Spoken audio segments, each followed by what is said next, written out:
They say the truth sets you free, but sometimes, it walks into a room wearing red heels and a smile that says, I told you not to underestimate me, my wife announced at our anniversary dinner. I've been cheating for many years. I'm leaving you. I just smiled, toasted her new life, and watched her face drop when she saw who walked into the restaurant. It was supposed to be just another anniversary. The waiter had just poured our wine. A 2012 vintage she insisted on having ever since we visited Tuscany on our 5th anniversary. That night, she wore the same emerald necklace I gave her in Florence, the one she claimed symbolized a love that couldn't be broken. Irony, as it turned out, wears jewelry. We were seated by the window at Del Mar, the same seaside restaurant where I proposed 12 years ago. Back then, her eyes lit up like fireworks when I knelt with that ring. Tonight, they glowed differently, calculated, cold, rehearsed. She let me finish my lamb shank and a long, nostalgic story about our first trip to Napa before clearing her throat with a kind of theatrical flair you'd expect from a soap opera villain. I have something to say, she began. Her voice didn't shake. I've been cheating for many years. I'm leaving you. I didn't flinch. I just raised my glass, smiled like I'd been waiting for this moment longer than she had, and said, to your new life, then. She looked confused, like a magician whose trick was ruined before the punchline. But the real magic hadn't even walked through the door yet. When she did, the entire restaurant seemed to pause. Heads turned, conversations fell silent, and my wife, well, her jaw tightened in a way that told me she knew exactly who the woman in the red dress was. That's the thing about people who build a life on lies. They assume the rest of us are too blind or too weak to do the same. But I had seen the messages, the hotel bookings, the gas station receipts in cities I'd never heard her mention. It started with a forgotten tablet on the kitchen counter 3 months ago, left open to her secret email account. One message thread had the subject line, "Same room again?" That's how I found out about the infidelity. And not just one affair, 4, possibly 5. It wasn't heartbreak that hit me first. It was silence, a kind of stillness that comes only when something sacred dies, like a candle snuffed out with a wet hand. Then came the resolve. I wasn't going to confront her in a shouting match, or follow her around like a detective with a broken heart. No, I was going to play the long game. I wanted her to be caught cheating in a way she'd never forget. I wanted her to taste what betrayal really felt like, not in whispered motel secrets, but in broad daylight, in front of a room full of people who once toasted to forever. My revenge would be velvet smooth and ice cold. I befriended her lover's wife. Yes, one of them was married. Another detail she never expected me to know. Her name was Vanessa, and she had no idea about the infidelity either. We met for coffee under the pretense of being two strangers who'd both been wronged. But then coffee became strategy sessions. Strategy became attraction. And attraction, well, it became something more. We didn't set out to fall for each other. But when you stand next to someone who's also been caught cheating on, someone who knows what it's like to be lied to every morning and kissed goodnight by a stranger, it creates a bond. A dangerous, exhilarating bond. Vanessa was the woman in the red dress who walked into the restaurant that night. Not just my date, not just the one my wife betrayed. She was the mirror to my wife's infidelity, the final twist in a story my wife thought she had scripted. Her gasp was real, not for show, when Vanessa kissed me on the cheek and sat down beside me. My wife went pale, the color drained from her like wine spilled on white linen, slow, seeping, undeniable, but that was just the first move. Because this wasn't just about cheating. It was about control. It was about revenge, and it had only just begun. If there's one thing I've learned through all of this, it's that infidelity doesn't start in a hotel room or a late-night text. It starts in the quiet places, when the laughter dies down, when one person starts checking out emotionally while the other is still clinging to the illusion. That illusion had kept me tethered to my wife for years, even as the signs piled up. At first, I thought I was imagining things. Late meetings that turned into overnight trips. New clothes that didn't come with tags. The unfamiliar perfume that wasn't hers but clung to her jacket like guilt clings to liars. But denial is a powerful thing. It let me keep smiling at her across the dinner table, pretending she wasn't checking her phone under the napkin, pretending she wasn't slowly turning into a stranger. Until I stopped pretending. That forgotten tablet changed everything. She was logged in, as if mocking me with her carelessness. Emails, pictures, reservations, like a breadcrumb trail of betrayal. That's when I realized she wasn't just cheating. She was cheating with precision, with arrogance. It wasn't some one-night slip or emotional affair. It was a lifestyle, a habit, a secret second life constructed with the confidence of someone who believed she'd never be caught cheating, and maybe she never would have been, if I hadn't taken a different approach. I didn't rage. I studied. I learned. I started to recognize patterns. How her mood shifted when she was with someone else. How she brought home wine bottles she never touched. How she'd casually mention cities she'd like to visit someday, when she'd already been there, with him. Or them. Vanessa and I had our suspicions about who the others were. One was a coworker. Another, a personal trainer she saw 3 times a week and never once came home sweaty from. The third was trickier. Someone from a business retreat. I hadn't confirmed that one until recently. Let's just say that LinkedIn is a powerful tool when used right. Our anniversary dinner was never about celebration. It was a stage. I invited 2 of the other wives to the same restaurant, each sitting at separate tables. My wife didn't recognize them, of course. Why would she? She never thought about the lives she was wrecking outside her own. But I did. I knew infidelity left more victims than just the obvious ones. When Vanessa entered, it was the cue for phase 2. She whispered something into my ear as she slid into the seat beside me. My wife narrowed her eyes, her jaw twitching slightly. She didn't recognize Vanessa at first. But then her gaze dropped to Vanessa's necklace. The same one I had seen in one of the selfies stored in the secret email account. A cheap little gold charm that she must have given him. Her expression cracked, just for a second, like glass hit by a small stone. I kept sipping my wine, kept smiling. "Everything all right?" I asked her, keeping my tone light, as if nothing in the world had changed.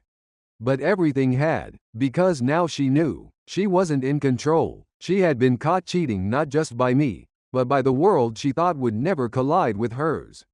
That's the thing about secrets. They fester in the dark, but they burn in daylight. What she didn't know, what made the moment even sweeter, was that this dinner was just the start. The house we lived in my name, her beloved SUV, leased under mine. The business we started 5 years ago, I had quietly bought out her share 6 months ago after noticing funds being siphoned to an untraceable PayPal. I let her keep working, though. Let her believe she was still co-owner while I prepared everything. It wasn't just emotional revenge I wanted, it was logistical, financial, total. My lawyer already had the documentation. Vanessa's husband, yes, her soon-to-be ex, had joined the case as well. The infidelity had crossed into legal territory, giving us leverage we never would have had otherwise. The betrayal she sowed for years was about to cost her everything she thought she'd keep. And still, there were things even I didn't know yet. Secrets waiting to surface. Truths that would flip the board again. Because revenge, like infidelity, has layers, and not all of them are predictable. Next stop. The weekend getaway. A cabin my wife and I used to visit every autumn, deep in the Vermont woods. I'd booked it again, pretending not to know she'd already planned to take someone else there this year. She had no idea I was going to, and that I wouldn't be alone, but that part of the plan. That's where things started to spiral into something none of us saw coming. Some places hold memories, others hold ghosts. The cabin in Vermont had a bit of both. Nestled among the dying autumn leaves, it stood quiet and picturesque, its wooden beams worn by time and stories that had once felt eternal. We used to come here every October, pretending the falling leaves symbolized something romantic instead of something rotting. It was her idea to return this year, except she didn't know I knew she wasn't planning to bring me. She'd booked the weekend getaway weeks in advance, assuming I'd be busy at work. Her lover, one of them, anyway, was flying in from Chicago, a corporate consultant she'd met at a sustainability conference 2 years ago. I only knew because I installed a tracking device in her second phone. Not out of desperation, but precision. I was tired of being lied to, tired of playing nice, and most of all, I was tired of waiting. Vanessa and I got to the cabin 2 hours before they were due to arrive. It was cold enough for a fire, and the irony didn't escape me. 2 betrayed people, setting the stage for an ambush in a place that once symbolized trust. We didn't say much. Vanessa had changed since the first time we met. More calculating now, more focused. Her brand of revenge was quieter than mine, but no less devastating. We waited. I watched the leaves fall through the window and thought about how many times I had forgiven the unforgivable. How many late-night returns I had ignored. How many lies I had swallowed with a smile. The word infidelity doesn't begin to describe the fracture she created. It wasn't just about sex or lies. It was about the destruction of reality itself. She turned our life into a play, and I was the only one who didn't know I was on stage. When their car finally pulled up, I felt nothing. Not rage, not nerves, just clarity. She stepped out first, laughing, wearing the coat I gave her last Christmas. He followed, taller than I expected, his hand already at her lower back like he owned her. They didn't see our car, parked just out of sight. Vanessa had insisted we remain calm, but I knew the moment would burn regardless of who lit the match. They opened the cabin door casually. My wife went to light a candle near the fireplace. That scent she loved, pine and tobacco. And that's when she saw the wine bottle. The same kind we'd shared at our anniversary dinner. The glasses beside it, 2 of them, already used. Then she heard my voice. "Welcome back to our happy place." She turned, freezing mid-step. The man beside her frowned, confused, but she looked like she'd seen death itself. Vanessa stood up beside me, quiet and poised, like a queen in checkmate. The man finally connected the dots when he recognized Vanessa. And that's when everything unraveled. He backed away like he'd been burned. "You said he didn't know," he muttered. "You said it was safe." My wife's mouth opened, then closed again. She looked like she wanted to scream but didn't know which betrayal to address first. "I know about Chicago," I said calmly. "And Daryl, and Luke, and the trainer. Oh, and the hotel in Boston. You forgot to delete the loyalty points." I smiled. "Amateur mistake." She tried to speak, but Vanessa cut in. "My husband gave you more than a broken home. He gave you money, gifts, time. You stole more than a man. You stole years from me." Her voice was like ice cracking on a frozen lake. The man, Brian, as I later confirmed, turned pale. "I didn't know she was married," he said, more to himself than anyone else. "She never told me." Vanessa tilted her head. "She never tells anyone." There it was. Her entire web of infidelity collapsing in real time. Each lie she told, now circling like vultures around her. It was glorious in its symmetry. But I wasn't done. I invited the real estate agent to come by in the morning. I added, "You can take what you want from the cabin, but it goes on the market next week. Along with the house. You see, I'm not the one who's leaving anymore. You are." "But," she began. "You said it yourself," I interrupted. "You've been cheating for years. So consider this your prize. Freedom." I turned to leave, Vanessa close behind. But just before we got to the door, my wife blurted something that stopped me cold. "I'm pregnant." It hit like a hammer to the chest. The kind of moment that makes time distort. The room seemed to shrink, the fire suddenly too loud. Vanessa froze. Brian looked like he wanted to vanish. I turned slowly, my face blank. "Yours?" I asked. She didn't answer, and that, right there, was all I needed to know. This game wasn't over. Not even close. The word didn't echo, it detonated. Like someone had thrown a grenade into a moment of carefully controlled chaos and smiled while it exploded. The silence that followed her announcement wasn't just awkward. It was dense, choking, absolute. Even the fireplace, once crackling comfort, now hissed like it knew the whole truth. My eyes locked on hers, and for the first time since this whole revenge-fueled spiral began, I didn't know whether to laugh or scream. "Yours?" I asked again. Still nothing. Her lips parted slightly, maybe to offer a lie, maybe to calculate which one would hurt least. But that tiny pause was all the answer I needed. She didn't know, not for sure, anyway. And if there's one thing worse than cheating, it's gambling someone else's life on the aftermath of your infidelity. Brian, her lover, her fool, backed away slowly, like the fire might jump the hearth and devour him. His expression morphed from shock to panic to a deep, primal dread. "You told me you were on birth control," he whispered. "You said you couldn't get pregnant anymore." Her eyes darted between us like a cornered animal. I didn't think it was possible. It just happened. "No, Vanessa snapped. Affairs don't just happen. Pregnancies don't just happen. This. She gestured around the room. This is what happens when you build a life on infidelity and believe it makes you untouchable. I should have walked away. That was the plan. The ambush, the confrontation, the house sale, everything had led to this climax. But like any chess game, I wasn't satisfied with check. I wanted checkmate, and she had just handed me the queen. The next day, I scheduled the paternity test. Not because I thought I might be the father, I didn't. We hadn't been intimate in months, maybe longer, but I needed the paper. I needed it signed, sealed, official. Because the courts don't move on heartbreak. They move on proof. Proof of cheating. Proof of lies. Proof of paternity. She begged me not to go through with it. We can figure this out privately, she said, tears now finally spilling where there had once only been arrogance. But it was too late. I wasn't playing the nice guy anymore. That version of me died the day I caught her cheating. 2 weeks passed. During that time, I moved into a condo near the marina. Small, quiet, clean. Vanessa stayed with a friend. We talked often, but we agreed on one thing. Closure wasn't going to come in silence. It had to be earned. The test results came in on a gray Wednesday morning. I opened the envelope with hands steady as stone. I already knew what it would say, but reading the words felt like justice in black and white. Probability of paternity. 0.00%. I sent her a copy and nothing else.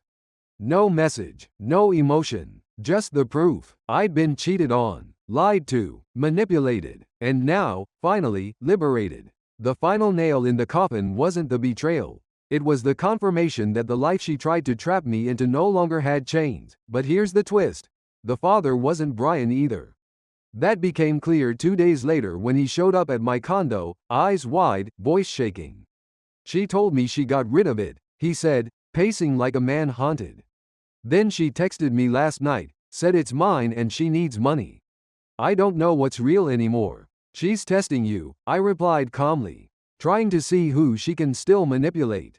Don't fall for it. And then, like clockwork, Vanessa called me the next day. Her voice was cold. You need to see something, she said. She emailed me a forwarded message. It was from yet another man, a divorce attorney she'd been having an affair with for almost a year. The timestamp of their first hotel stay? A week after our last anniversary. The one before the dinner ambush. The word cheating didn't even feel heavy enough anymore. This was sociopathy with a charming smile. It wasn't just a double life. It was a labyrinth of deception. A cycle of rotating masks worn for convenience and power. That night, I poured myself a drink and stared out at the marina. I thought about how many people she hurt. How many lives twisted around her lies. Infidelity wasn't her mistake. It was her method, and yet, I wasn't angry. Not anymore. I was clean, free, unshackled. But even as I tried to find peace in that, one truth kept tugging at me. She still had one more card left to play. And she just started using it. There's a certain kind of quiet that only comes after a storm. Not peace, exactly, but a fragile silence. The kind that makes you wonder if another wave is about to hit. That's where I was, sipping scotch by the window of my condo, watching the lights from the marina flicker in the water like the fragments of a life I'd finally torn myself free from. The paternity test had slammed the final door shut. Or so I thought, because just when I believed I'd reclaimed my life, my phone rang. And the name on the screen made my blood freeze. Isabella's attorney. I let it ring out. Then it rang again, and again. The fourth time, I answered. The voice on the other end was professional, courteous, and unnervingly calm. Mr. Wren, he began, we've received notice from Ms. Isabella Wren that you may be in possession of stolen intellectual property. She intends to press charges if her materials are not returned immediately. I almost laughed. Stolen intellectual property? Was this her final act? The woman who'd weaponized infidelity now wanted to play the victim. I stayed quiet, letting him rattle off some jargon about a shared business folder she claimed was exclusive to her, even though I had the contracts to prove joint ownership, until I bought her out in secret months ago. Another twist she hadn't seen coming. She's bluffing, I said, cutting him off. And she's panicking. But the thing about narcissists is that when they start losing control, they don't surrender.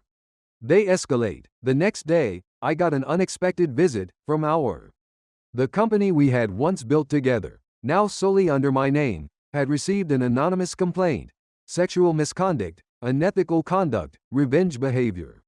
It was laughable, except it wasn't, because perception, as I've learned, often carries more weight than truth. Vanessa called me in the middle of it all, her voice heavy. "She's burning everything, isn't she? Everything she can't control," I muttered. "She's trying to make me pay for choosing freedom." But I wasn't just going to defend myself. I was going to end this. I contacted a pie I'd been keeping on retainer since the anniversary dinner.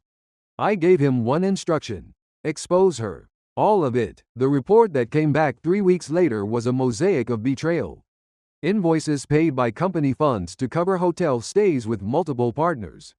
Bribery of a mid-level accountant to hide expense trails. And the worst, a falsified document naming her as sole founder of our company, dated and stored in an obscure drive in the cloud. She had been preparing to erase me long before our anniversary dinner. She didn't just cheat on me, she planned my replacement. But here's where it turns: I forwarded the report to my legal team, filed a restraining order, froze all her access, and then, the final nail: I had the story leaked, not to the press, but to her most lucrative investor. A woman I'd met once, at a dinner 2 years ago. She had liked me. She didn't like fraud. Within 48 hours, Isabella's reputation in the business world began to unravel. The funding she counted on disappeared. The press started circling, and for the first time, she was the one explaining herself in panic. And me, I stood watching from a distance, not out of cruelty, but completion. This was the true cost of infidelity. Not just the betrayal of the heart, but of trust, of legacy, of identity. She didn't lose because I caught her cheating. She lost because she underestimated who I'd become after being broken. And sometimes, the best revenge isn't destruction. It's survival. It's success. It's silence in the face of screams. Vanessa and I still talk. We're not together, but we understand each other in a way no one else can. We lived through the same fire and came out scorched, but stronger. As for Isabella, she sent me one last message. Weeks later: "You destroyed me." I didn't reply. She did that all by herself.